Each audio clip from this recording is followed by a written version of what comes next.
In this exercise, we're going to work on the knife pleats. Knife pleats are basically another way of controlling fullness. These are basically, we have notches to indicate how the knife pleats are folded over. And basically, we just fold one notch over to match the other notch. And I have 3 knife pleats here.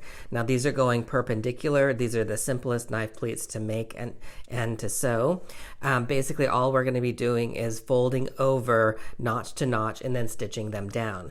Now, you can design or may encounter knife pleats that are at an angle. Those are more of a design idea, and we might be doing some of those in a much later exercise, but not in this level. So I first need to punch my notches and make sure that they are very perpendicular and following the width and the angle of these notches. All right, so now I'm all ready to cut this out of fabric.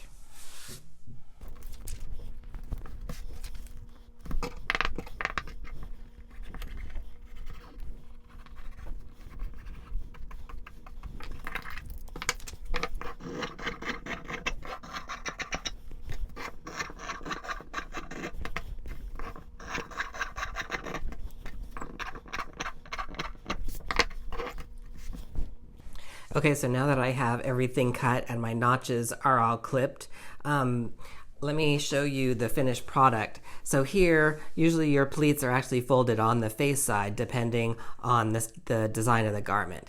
Now, it doesn't matter which way you fold your pleats in this sample. I have the pleats folded going over, if I'm looking at it this way, over to my left, possibly your right. It doesn't really matter. Now, on the pattern, I don't actually tell you which way to fold, but in the industry, it should be indicated either on the pattern card or with a sew-by sample. A lot of pattern makers, what they'll do is they'll actually put arrows in between the darts that indicate which way you're supposed to fold. And if the arrows were going this way, then I'm going to pick up this notch and I'm going to fold it to match this notch. However, feel free to fold either way.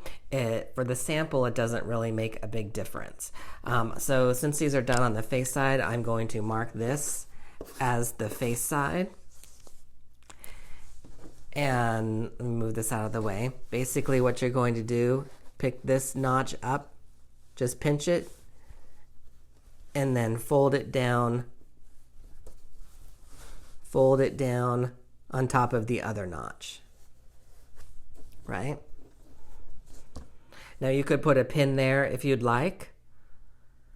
I'm going to actually do this at the machine, and as you probably noticed, I don't like to use a lot of pins because in the industry they don't really use a lot of pins while they're sewing. They just pick the fabric up and move it over, and you'll see me do that when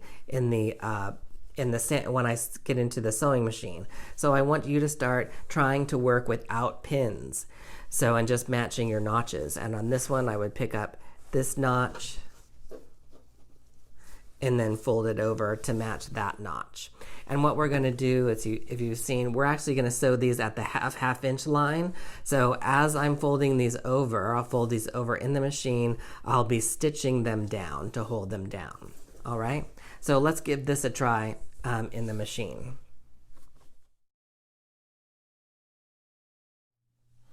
Okay, so we're ready to sew down our knife pleats. And remember that we're just picking up one of the notches. I have a notch here, and we're going to lay it down where the other notch is. And that's all it is. And then we're going to stitch it down, and I'm going to stitch it down using a 1/2 inch on the seam guide. So if you want to pin these, you can. So make sure that you're matching notch to notch, and you've got your folded fabric underneath. And right now we're not going to worry about the direction. If you want to pin them, then go ahead and pin them at the pleat like this. But remember, you will need to remove the pin before you sew. So I'll go ahead and do this one with the pin in it, and then I'll show you how you can just fold these other notches as you sew. So I'm lining my edge of the fabric up to a 1/2 inch.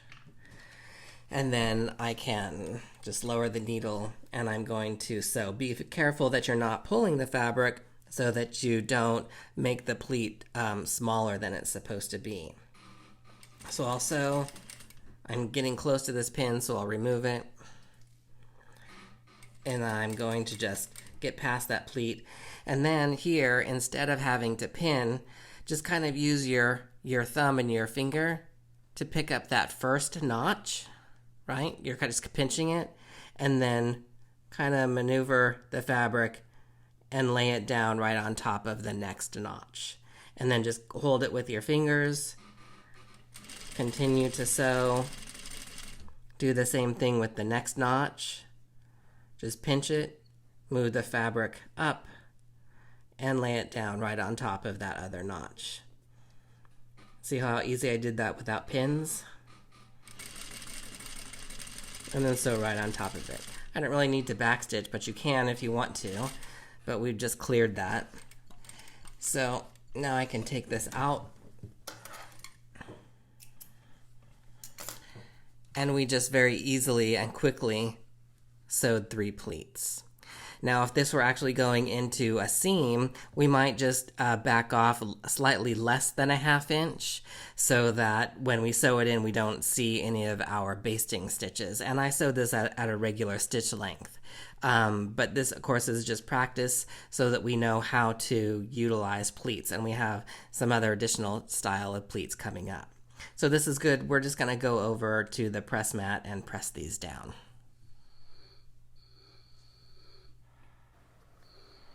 So when you're pressing pleats, you'll have to decide how much pressing you want to do. Do you want the pleat going all the way down the garment? Do you want it only going halfway down the garment? Or do you want it to be left open and allow the fabric to just flow with the pleat? So these are things that you'll have to make note of in the tech pack, or at least on the pattern card. To make pleats actually stay pleated all the way down the garment, or even halfway, those will have to be clapped, or there will have to be some sort of glue put on the inside of that pleat to make them last forever, or at least through several washings. So a clapper is actually a piece of wood that actually stamps the pleat into place.